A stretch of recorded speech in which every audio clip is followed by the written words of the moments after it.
नमस्कार दोस्तों, कैसे हैं आप सब। उम्मीद करता हूं आप सब अच्छे होंगे। आज आप लोगों के लिए मैं लेकर के आया हूं हिंदी साहित्य।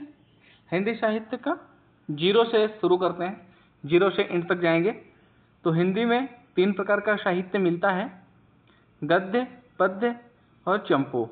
चंपू क्या है? जो गद्य और पद्य दोनों में हो उसे चंपू कहते हैं। खड़ी बोली की पहली रचना कौन सी है, इस विषय में विवाद है, लेकिन अधिकांश साहित्यकार लाला श्रीनिवास दास द्वारा लिखे गए उपन्यास परीक्षा गुरु को हिंदी की पहली प्रमाणिक गद्य रचना मानते हैं। तो इसमें 2 क्वेश्चन तैयार हो जाते हैं। परीक्षा गुरु उपन्यास के लेखक कौन है? तो लाला श्रीनिवास दास जी है। परीक्षा गुरु की विधा क्या है? तो ये उपन्यास है। परीक्षा गुरु क्या है? ये एक उपन्यास है।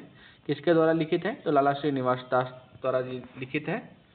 हिंदी साहित्य के इतिहास में अब तक रामचंद्र शुक्ल द्वारा लिखे गए हिंदी साहित्य के इतिहास हिंदी साहित्य के इतिहास को सबसे प्रमाणिक तथा व्यवस्थित इतिहास माना जाता है। कैसा? सबसे प्रमाणिक तथा व्यवस्थित इतिहास माना जाता है। किसके द्वारा? रामचंद्र शुक्ल के द्वारा लिखित इतिहास को। हिंदी साहित्य का वर्गीकरण। तो हिंदी साहित्य का वर्गीकरण 4 कालों में किया गया है। कौन कौन से? आदिकाल, आदिकाल को और दूसरे उपनाम से क्या जानते हैं? तो वीरगाथा काल। नंबर 2 भक्तिकाल, भक्तिकाल को और किस नाम से जानते हैं? पूर्व मध्यकाल। रीतिकाल, रीतिकाल को और किस नाम से जानते हैं? तो उत्तर मध्यकाल। नंबर 4 आधुनिक काल या गद्यकाल। काल विभाजन और नामकरण, ये हेडिंग बनाइए आप लोग, काल विभाजन और नामकरण। इसमें क्या है? काल विभाजन और नामकरण में विद्वानों में विभिन्न मत रहे हैं। काल विभाजन के संबंध में पहला वर्गीकरण जॉर्ज ग्रियर्सन का है, जिसे हिंदी साहित्यकारों ने अस्वीकार कर दिया। इसके अतिरिक्त मिश्र बंधुओं, आचार्य रामचंद्र शुक्ल, हजारी प्रसाद द्विवेदी का हिंदी साहित्य काल वर्गीकरण किया है। किसने किसने किया है? मिश्रा बंधुओं ने, रामचंद्र शुक्ल ने, हजारी प्रसाद द्विवेदी ने। बहुत से लोगों ने किया है, लेकिन इन लोगों का महत्वपूर्ण है। हरिवंश राय बच्चन जी ने भी किया था, रामकुमार वर्मा जी ने भी किया था हिंदी साहित्य का काल वर्गीकरण। लेकिन जो महत्वपूर्ण है, सबसे ज्यादा महत्वपूर्ण है, वो आचार्य रामचंद्र शुक्ल और हजारी प्रसाद द्विवेदी का है। इनमें सबसे प्रसिद्ध रामचंद्र शुक्ल और हजारी प्रसाद द्विवेदी का हिंदी साहित्य का काल वर्गीकरण एवं विभाजन है। रामचंद्र शुक्ल जी का जो है वो वैज्ञानिक एवं एकदम सटीक है। हजारी प्रसाद द्विवेदी ने उसमें थोड़ा बहुत संशोधन किया है। आचार्य रामचंद्र शुक्ल के अनुसार काल विभाजन क्या है, इसे आप लोग इसी तरीके से नोट्स बनाते चलिए। आचार्य रामचंद्र शुक्ल ने अपने हिंदी साहित्य का इतिहास जो लिखा था, उन्होंने हिंदी साहित्य का इतिहास, इसका प्रकाशन कब हुआ था? 1929 में। इसको लिखना कब शुरू किया था? तो 1927 में। कब? 1927 में इसको लिखना प्रारंभ किया था और 1929 में इसका प्रकाशन हुआ था। हिंदी साहित्य का सटीक एवं वैज्ञानिक वर्गीकरण किया है आचार्य रामचंद्र शुक्ल के अनुसार। वीरगाथा काल क्या है भाई? वीरगाथा काल, इसे आदिकाल भी कहते हैं, कब से कब तक रहा है? तो 1050 से कब तक? 1375 तक। पूर्व मध्यकाल या जिसे भक्तिकाल के नाम से जानते हैं, 1375 से 1700 तक। उत्तर मध्यकाल कब से कब तक रहा है, जिसे रीतिकाल भी कहते हैं, 1700 से 1900 तक रहा है। गद्यकाल या आधुनिक काल 1900 से और अब तक कंटिन्यू है। अब देखते हैं हजारी प्रसाद द्विवेदी ने काल वर्गीकरण किस प्रकार किया है।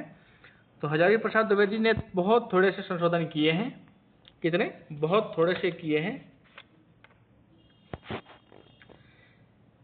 इन्होंने रामचंद्र शुक्ल का काल विभाजन स्वीकार किया, परंतु काल विभाजन में थोड़ा परिवर्तन किया है हजारी प्रसाद द्विवेदी के अनुसार। इसका आप लोगों को नोट्स बना लेना है। आदिकाल को इन्होंने कब से माना है? 10वीं शताब्दी से 14वीं शताब्दी तक माना है। कब से माना है? 10वीं शताब्दी से 14वीं शताब्दी तक। रामचंद्र शुक्ल ने कब से माना था? 1050 से 1375 तक। भक्तिकाल 14वीं शताब्दी से 16वीं शताब्दी तक। शुक्ल जी ने कब से माना था? 1375 से 1700 तक। रीतिकाल 16वीं शताब्दी से 19वीं शताब्दी तक।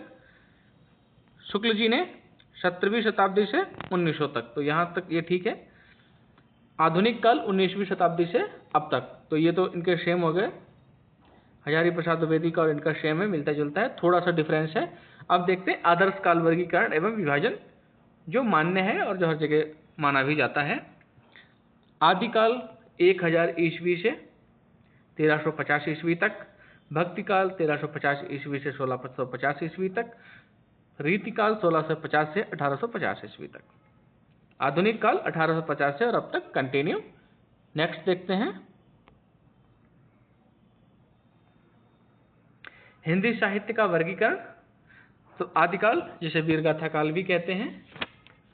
मध्यकाल, मध्यकाल आगे चल करके 2 भागों में विभक्त हो गया। मध्यकाल कितने भागों में? 2 भागों में विभक्त हुआ। पहला भाग पूर्व मध्यकाल, क्या था? पूर्व मध्यकाल। दूसरा क्या था? उत्तर मध्यकाल। ये मध्यकाल के ही दोनों पार्ट हो गए। और आधुनिक काल, आधुनिक काल को भी बहुत से भागों में बांटा गया है, जो आगे देखते हैं।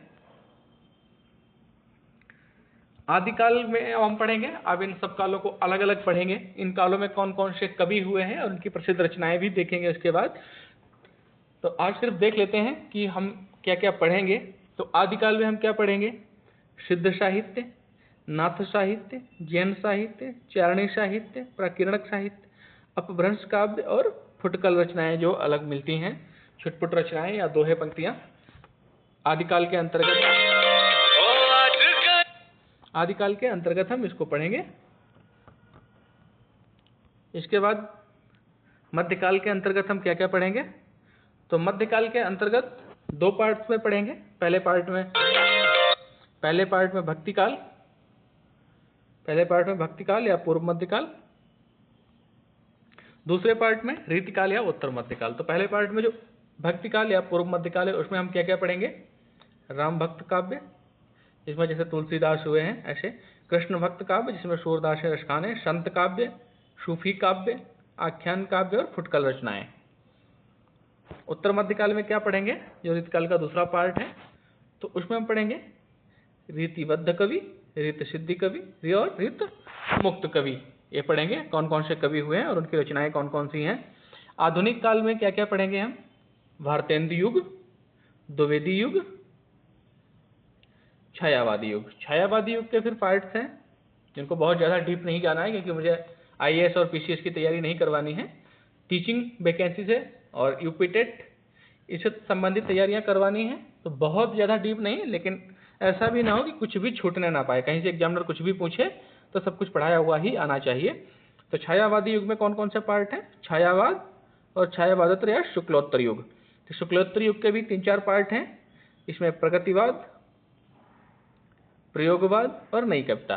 पढ़ाने का क्रम अगले वीडियो से रखेंगे, एक एक युग को लेकर चलेंगे। आधुनिक काल में कौन कौन से लेखक हुए हैं, उनकी रचनाएं कौन कौन सी हैं, प्रमुख रचनाएं और प्रमुख कवि। उसके बाद मध्यकाल में, फिर आधुनिक काल में, ये सब अगले वीडियो से शुरू करेंगे।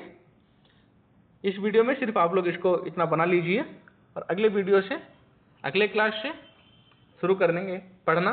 तब तक के लिए जय हिंद, जय भारत।